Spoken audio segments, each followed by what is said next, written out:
So you've condemned the Civil Rights Act of 1964 as a huge mistake. Correct. Why do you believe it was a mistake to pass anti-discrimination legislation? And what do you think would be better policy for being treated fairly and equally, which you see as an American principle?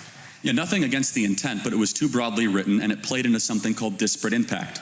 Disparate impact was woven within the Civil Rights Act, and disparate impact basically says if two racial groups have different outcomes, the answer must be racism. It does not allow any legal nuance. So there are four components to, quote unquote, the anti-racist regime of America.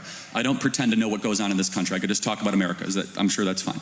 And it's four components: affirmative action, critical race theory, DEI, and disparate impact. Those are the kind of the four components. All of them have their subsection. The Civil Rights Act led the way to affirmative action, which is weaponized, quote unquote, reverse racism against Asian and white people. And the Civil Rights Act also blazed the trail for disparate impact as a legal theory, basically saying that if black Americans are doing worse in a group, it might not be because of marital differences or cultural differences or single motherhood issues. It must be racism.